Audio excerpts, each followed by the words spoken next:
Welcome to the World Builders Anvil, episode 305.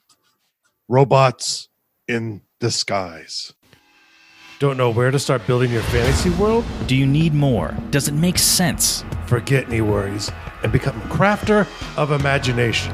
This is the place where we will prime your mind. Now, it's time to heat up the forge. Break out the mithril ingots and hammer. Welcome to the World Builders Anvil. I'm Jeffrey W. Ingram. And I'm Michael Miller. Let's sup from the muck of Java and build. Welcome back. As always, my name is Jeffrey W. Ingram, disguising robots, as always, I should say. And transforming your perceptions, I am Michael Miller. Yeah, sort of a last-minute title change there to the episode. I think it's technically Let's Make a Fantasy Bot, but I think Robots in Disguise, that might be one of those lists of most misquoted song lyrics. I'm pretty sure. Maybe it was just me. How do you mean? Well, because it's really robots in disguise, not disguise. Really? I hope so, or I've been getting it right the whole time when I've been trying to get it wrong. Wait. It is robots in disguise. Well, yeah, I mean, it makes... Not disguise. Oh, would you just stop? Why do I listen to you? I like it when you manage to troll me to my face. So we talked about this in another episode. We might have been like one of the last couple. I don't know how we got to it, though. We got to talking. I think it was my idea, making a fantasy robot. Making a fantasy robot. So that's what we're talking about. I thought we were completely original, but then I thought, and I was like, oh, crap, not really very original. Not really. I can think of a few. Not really at all. Yeah, and I have a list of three types of fantasy robots here for all of those of you who are like, wow, this is completely original. Unless you're I don't think anybody said that. I think most of you are not lame. It was probably just me who for a second thought we had actually an original thought. And that's not counting the science fiction that you should really like. Transformers, you might be able to really get away and call them fantasy, not hard science fiction. But the robots in Star Wars, are a little too cute. But the three that just came up off the top of my brain very quickly was Golems. Mm-hmm. The traditional Jewish golem, even though I have linked, if you go to the show notes at gardul.com, that's GARDUL.com, go to the show notes for episode 305, there's a link to an iron golem, because it was, totally like became a D&D thing. And that's how I got introduced to golems, which was a Jewish mythology thing. Not to be confused with Tolkien's Golem. Yeah. Which spelled almost identically, but a different thing, not an actual created thing. Well, in a way, a created thing, but more of a transformed into thing, not a robot kind of thing. But golems are actually created for a task. They're animated, and I thought about putting corpses here, like zombies from Necromancer, but I thought, we'll keep zombies on their own. Mac will get too excited when we talk about zombies. Well, here's the thing. I think that one of our criteria should be that it's inorganic. I think that's fair. And now the second one I thought was automatons. Mm-hmm. I have linked the Dwemer automatons from Skyrim, and I don't know if they were in other Skyrim, in other Elder Scrolls. I don't necessarily remember them. The Dwemer were there, the dwarfs from Elder Scrolls. But, obviously, you go back to Greek mythology, and I can't remember the name of the guy right now. His name probably starts with an H, I'm guessing. Herodotus? Sure. And if we're wrong, just let Michael know that he screwed that one up. Well, I don't know where you're headed yet. I don't know. Well, there was actually it's Vulcan. In Roman, that's Star Trek. No. Yeah, no. Vulcans are Star Trek. Yes, they are. But no, before that, they were actually Greek or Roman, and I can't remember his name right now. The Vulcans aren't Roman. I can't remember what his name was in Greek mythology, so I'm trying to avoid saying it. but he made different types of like bronze, largely creatures for gods, and they would show up occasionally in Greek mythology. But he's actually kind of a good god. He actually kind of helped people, more of like an Athena rather than Aphrodite or Ares kind of jerk. Mm-hmm. kind of funny bringing those two together, talking about Vulcan, who his Greek counterpart was married to Aphrodite, and she cheated on him and was trapped in the cage created by him and Ares together, so that they could be tortured by other gods.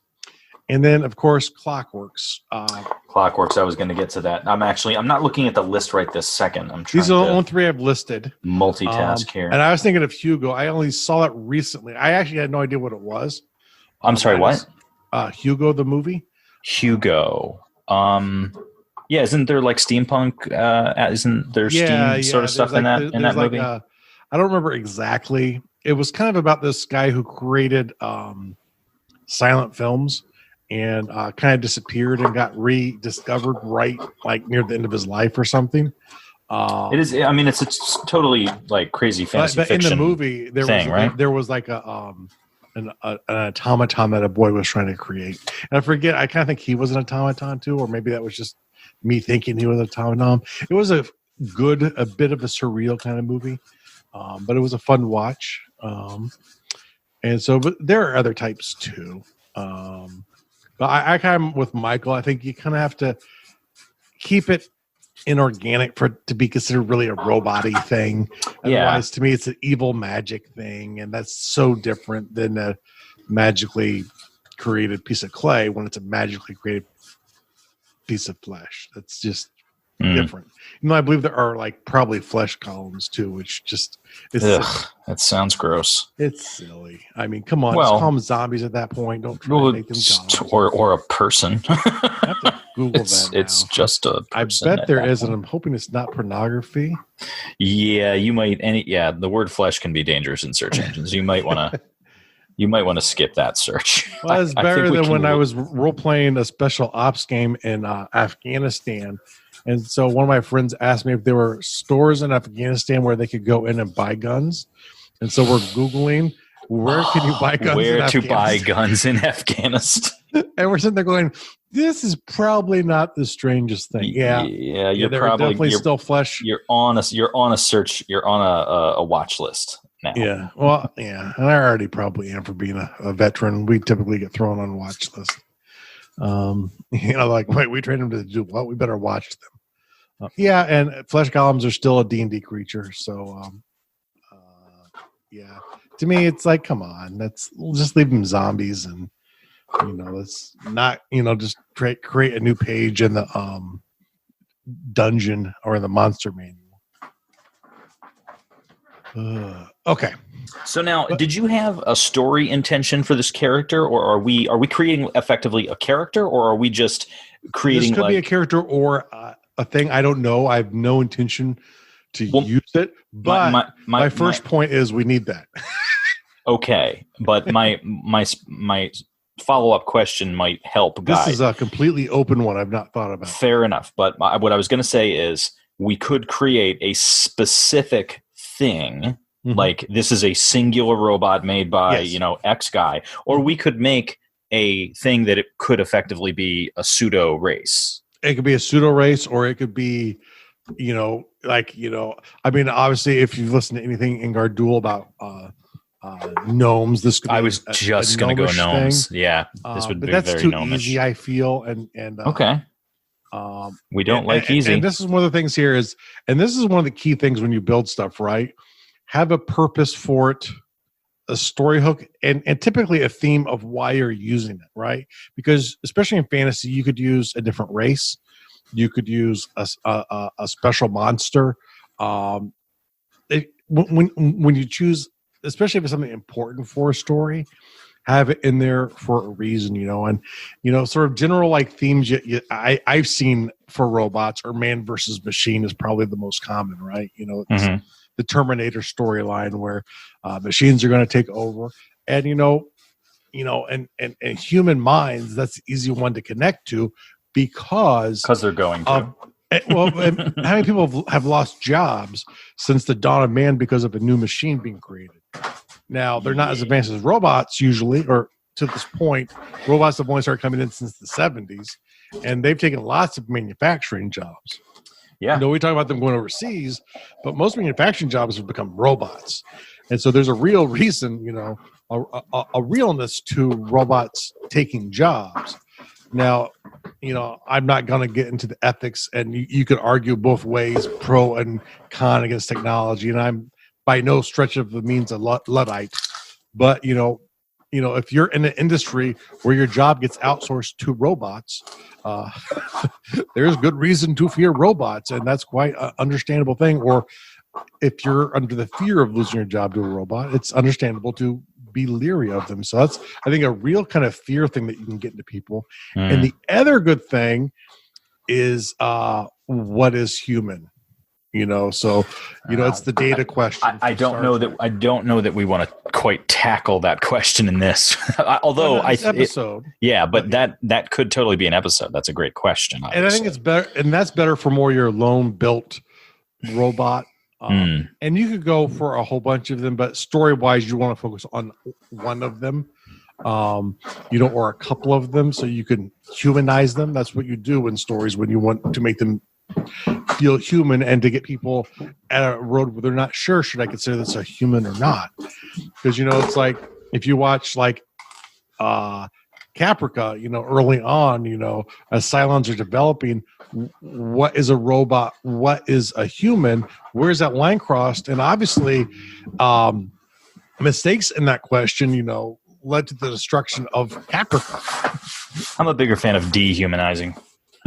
Yeah, and that's typically what you want to do if you villainize something. You dehumanize it. Dehumanize the robots. Well, that's one of the things. I don't know if you saw these, and we're getting so far off subject, but this is such a interesting topic to me.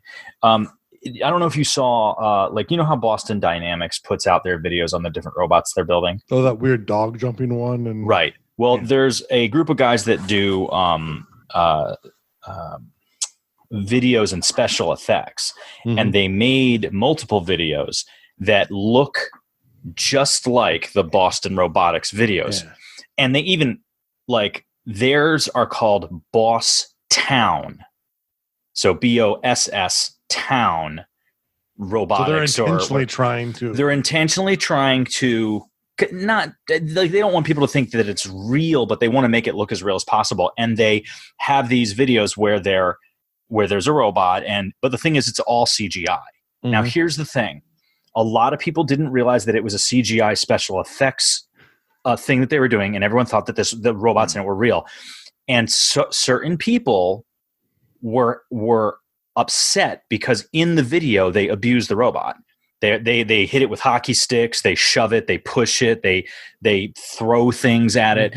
And people are like, why are they hurting this poor robot? And I'm just like, that's the beginning of the end. You are empathizing for something that is no different than a toaster. It is physically shaped like a man, but as soon as you start to humanize, and when they start making robots to look like a human, when they start giving them faces and giving them eyes and putting in fake teeth, it's all over. Which is why it's a great theme for a story, right? I know in Japan right now they're working on robots to act as store greeters.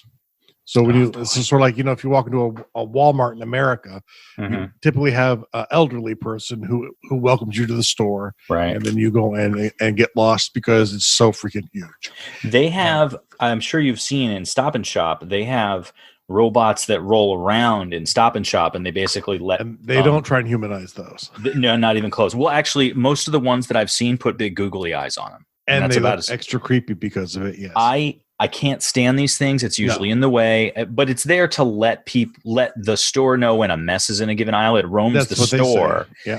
Well, that's what they say.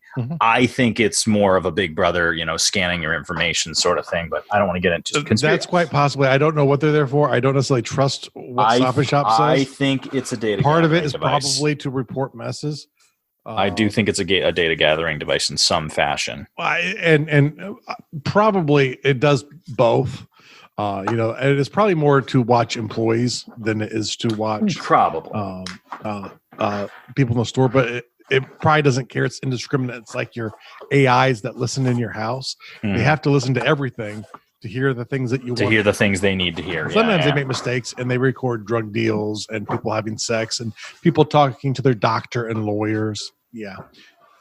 So just keep that in mind next time you're talking to your lawyer about your defense for your drug case at your house with your Google AI. Yeah. Or will most definitely try and get it without a warrant. You know how you can verbally turn on your Xbox with your Kinects? Your Kinects is listening to you and watching you if the camera isn't covered at all times. Yeah. Yeah. Mine is plugged in, but my camera's always covered. I got rid of mine because in this generation, there was like, I like the gimmicky Skyrim shouting thing you could do with it. I didn't know you could do that, but that's kind of a cool idea. Yeah. They actually had like controls set up to where you could do stuff like set loot limit 50. So it would only loot items that like the gold to weight ratio was 50-1. And so there was like some gimmicky neat stuff and you could do your shouts either in Dovahkiin or human if you wish. But if you do human, it would always do max force shouts. Where if you did it in Dovahkiin, it would be if you said 1, 2, or 3 of the words. You could limit it. Yeah. So it was gimmicky neat. But in this generation, I just unplugged it as soon as they turned that thing off that you didn't need it on anymore. Because I don't like cameras and things on my house on because I had no computers. And I know how unsecure the Internet of Things is, at least according to people I listen to, and hopefully they know better than me, because that's not my area of expertise. Now, so I think the thing is here. What do you, Michael? What do you make? Do you want to make a thing, a race? What's the theme? We need a story or a little theme connection? I think that it's fun to get specific. So I guess my question. Yeah, you're like that personal kind of guy. Right? Yeah, I do. I like a personal touch to it. So I think that I'd rather this be a specific thing right now. And to that end, do you have somebody that would create this thing? Like, do you have a character or a group of people in your world that you could justifiably create this, and thus their motivations would guide our motivations into direction? Oh, almost definitely. Yeah. And it depends if I want him to work for bad guys or good guys. So I want to know what the theme is. I want to know what the story is. That will guide our hand as we go through. So who are they? I need to know something. Okay. So you want me to pick, and then we can go from there. Yes. That's fair. It's my world. Okay. It is your world. I'm going to make it the Ascurai mages. Okay. Now, they were largely defeated like a couple millennia ago. So this thing was made a long time ago, and it's been kicking around ever since? Maybe. But in my theorized world, they blew up half of the continent to protect their main city. And the city itself has been essentially cocooned. And largely, a lot of it's going to have failed. But I think there are maybe some of them still kicking around as well. So it could actually have a boss. It could be pro or against that said boss. And its mission would probably be either one to bring back the city. Whether or not I would want to would be a real possible story for it, or it could be used as a weapon against the world. You know, like this is our device to take over the world after the whole world turned on us because we were killing everyone. Well, for no good reason, they were turning against us. Well, I think if they had the ability to create something like this, I think that it would.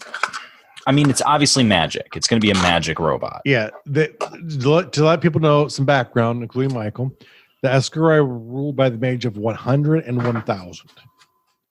And now there were two councils. To be on either council, you had to have magery. And high levels of magery. And so for Michael, to put it into terms that you know, like for GURPS, to get on the council of 1,000, you would need magery level of 3. You know, and for other people, that's essentially like Gandalf kind of magic there. Not Gandalf the Grey, not Gandalf the White, but you know, it's like full wizard from D&D. I'm sorry, did you say gray, not white?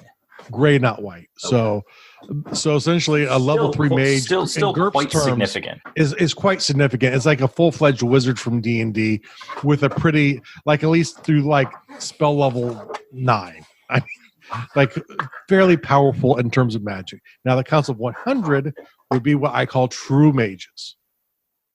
And in other gaming terms, Michael, that would be these guys were for Mage the Ascension. Oh gosh, I love that system. So that's why that's the small group, because there aren't a lot of people like that. And Are in theory, they- too, are and this they could be a more- purpose? are This they could be more the purpose powerful? of the robot? They with time, because the thing is, they can change reality. Wizards, learned or wizards, can be exceptionally powerful. Like Eric could probably face most people with true magic. The difference is he can't be as adaptive with his magic. So he knows a lot of magic. So through brute force, he can do a lot. But true magic means you can literally manipulate magic. You're limited basically by your imagination. There's a little bit more to it than that, but essentially it's very powerful magic. And one of the things that they did in the old days, back when they were an empire, when people were identified with true magic in the world, they would send out, they would recover the person, we'll say. So Recover. This is a fancy word for kidnap. For kidnap. And so you were born in like this isolated village in lower Capokia, and you don't even know. You better is. remember that Capokia has to exist in your town, in your world now. But they might not even know magic exists. But if it somehow gets leaked, and the Escort figure out there's someone there with true magic, they will be recovered because they're really Escuri, and they can prove it because you have true magic, and only the Escuri have true magic. Oh, I see. It's one of those. So they try and recover you at a very young age and bring you back into the fold, away from the people who kidnapped, obviously, your family. Who obviously absconded with your bloodline, because clearly you are Escuri. That's right. And one of the few people who are eligible to be on the elite ruling council of 100. So blessed be the empire, blessed be the day. And then, of course, the empire, the council chooses the emperor, who, and this was very much like stolen from Persian culture. Every nation under the sun, would bow to the Escuri emperor. But it was always a mage up until the very end when things started falling apart. Mages were the rulers because the Council of Mages elected the rulers, and for a long time they got very powerful, doing that until essentially they were at so many wars, and then they started fighting themselves over all of their expansion that they collapsed in on themselves, and the people who were around sort of took advantage and tried to take them out, and they literally blew up the middle of the continent. They just leveled it. We don't need this. And it was really, they didn't want their city to fall, and they didn't know how to stop it. So they just essentially, the Council of Mages spread out, and they essentially called nukes onto their own heads, and created a giant desert. I'm not sure I understand. They blew up their city to save Not their city. Something? The whole thing was to protect the city. So essentially, they spread out in the lands that they still controlled around the city. Okay. So a vast swath of thousands and thousands of square miles of land. Sort of like take Central Asia and blow it up into a desert. Okay. So like no plants can grow there for a really long time. Not really nuking because there was no radioactivity, but essentially they're calling down like meteors upon themselves, and they are, scorched earth, creating a desert in the middle of a continent. So that's how they defended themselves. Okay, so now they have this one city that isn't destroyed, but is probably in a lot worse shape than they had planned because they're not great scientists. They didn't really think the math through. They were a little desperate. So I never really thought out how well the city actually fared in this. blow up everything around it. But was not occupied by foreign forces. So good job. Okay, so the mages decide to do this. The city is saved, and so now we're 1,000. We'll say 1,000 years later. Well, no. We have to be not 1,000 years later yet, because they made this thing at this point in time. So we need to consider what would have been the purpose of this bot. And now there are a couple different things. One, the Ascari used infiltration along with massive armies. They would send mages and agents into countries they were planning to attack to sow dissent and to send back intel and to let them know where's the stuff that you want to take over, so he could have been that. He could have been someone to identify and rescue mages. What about something a little simpler, like this is the Johnny Appleseed of robots? We just salted the earth for 1,000 miles. Let's put this robot. That's very much what it could be as well too. Yes. I'm thinking something more along those lines, but I also want it to be a little more complicated than just a worker bot, like having it have consciousness, thus leading us to the question, when does machine become man, which we could do in a later episode. I think would be, maybe this will be the game we play out. Yeah. I think would be fun. Yeah. Okay. So I think that's a good story. The theme is, is this a person? And it's a robot who was actually, he set on an alarm to go off. We'll say 500 years from now. Like he starts 500 years from now? He starts 500, like turns on 500 years later. They wouldn't just hey, we're going to scorch the earth. And by the way, let's turn him on now to get him to work. Oh, no, they're very patient. So the idea is everyone thinks it's destroyed. Build up, in 500 years, start building up our power base again. And then the world will pay for not seeing our vision. Okay. May I add one small thing to it? Let's have, and this I think that this lends well to your infiltration and whatever. Let's have, for a good chunk of that time, let's have him turn on sooner. And what he does is wander the earth, or the Gardul. He wanders the land, gathering seed samples to be planted back where they've scorched the earth. That way he's getting the best vegetation from all over the land. Okay, so this is what we'll do, right? He will not ever be asleep. Okay. Because all plant life will be destroyed. They don't have time to create new plant life. To store up the vegetation that was there. He's going out to find the best vegetation and bring it back. Advantageous that will be able to work back in their climate too. Exactly. But sometimes you can't plant things from cold climates to warm climates or vice versa, but sometimes you can. Yes, of course. And kudzu, for instance, is sometimes you can. so he comes on. He's not designed to be asleep for nearly that long, because he has to go out and start gathering up the things that will be needed to restart the city. We keep saying he. Do you want to keep using that pronoun or say it or she? It is fine. I don't care. I don't want to offend it. I'll do whatever gender it cares for. Well, I know, but just regardless, it. Okay, unless you want to give it a name. We'll call it for now, because we have no clue, right? All right.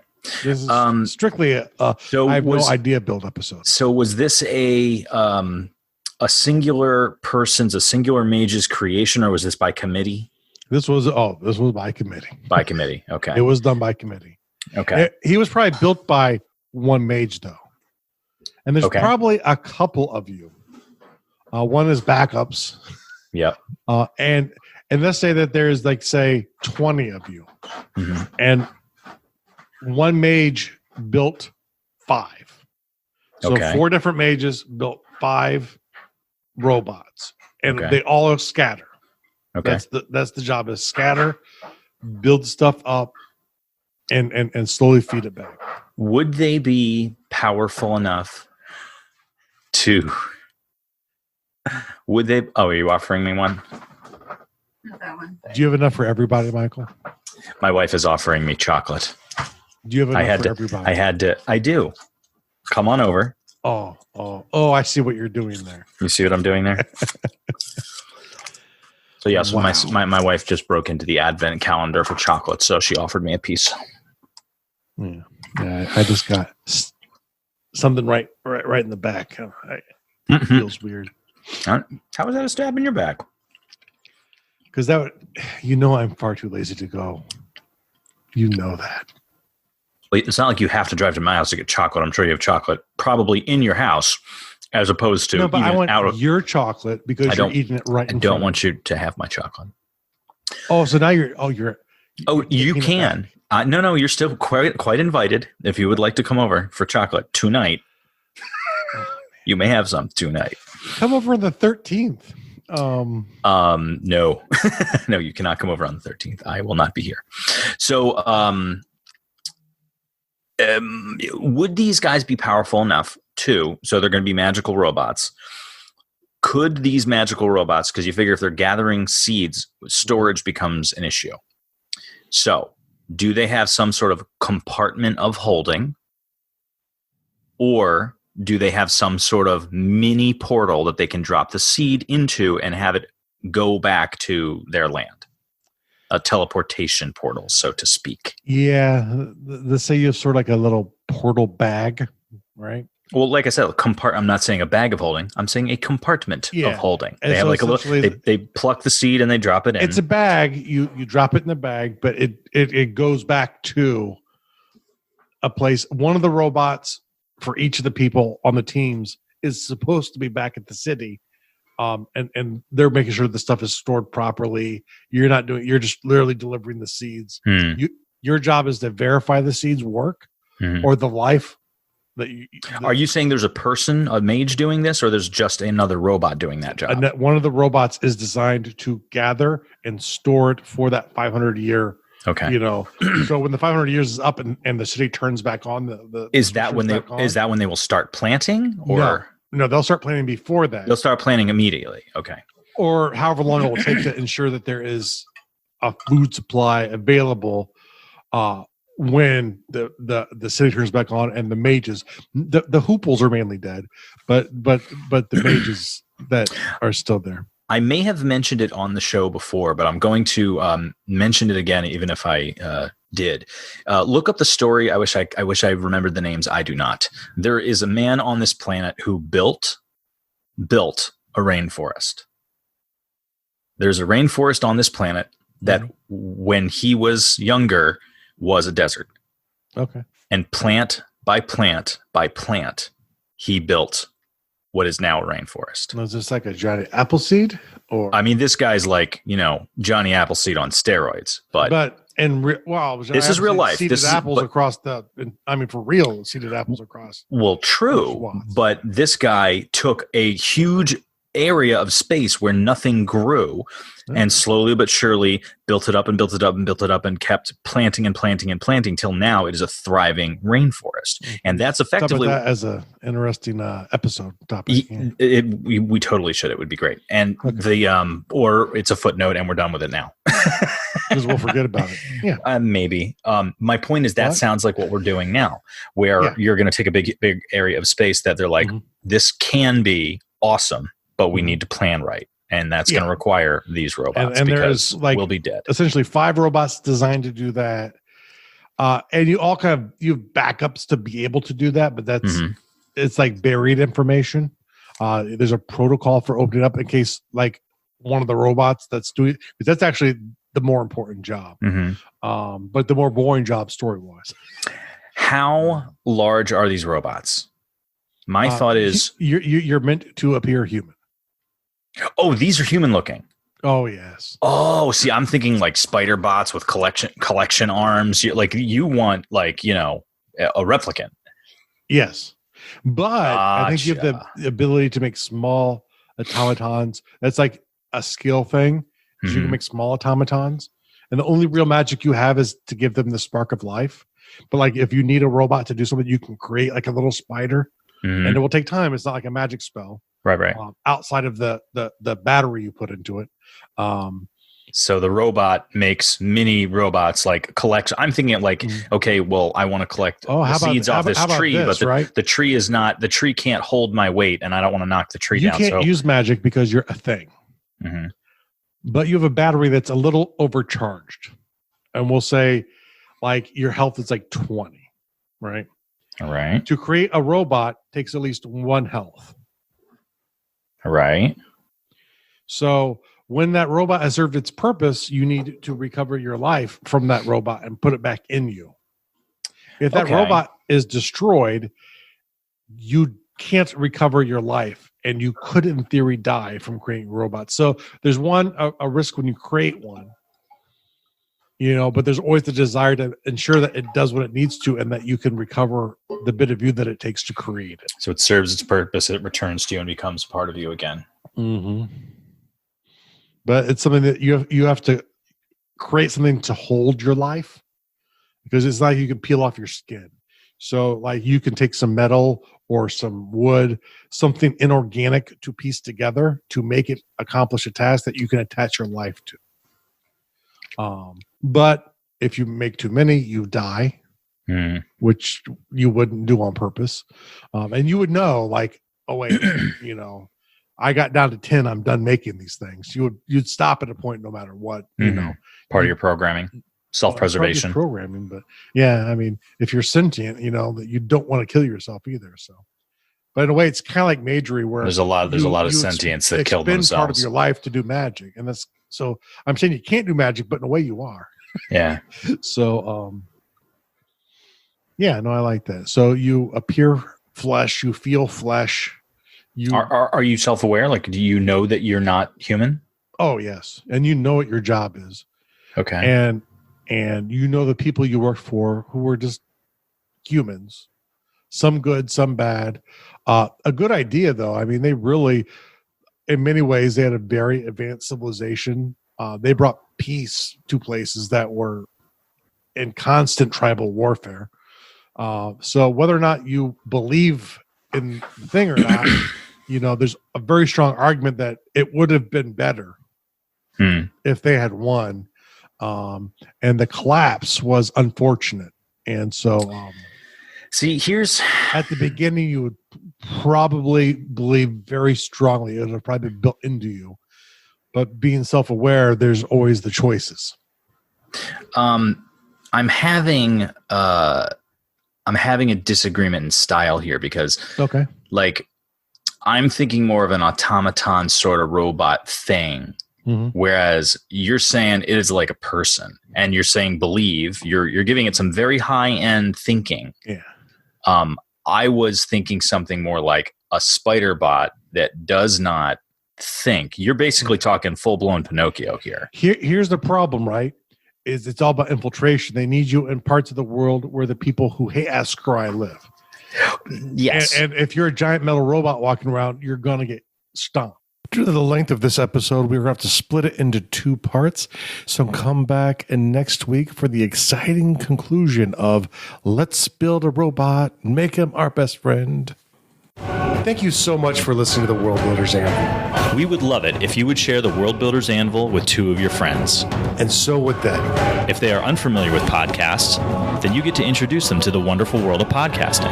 Take them to Stitcher or iTunes, or best of all, just send them to our website, www.garduel.com. That's GARDUL.com. Now strike while the mithril's hot.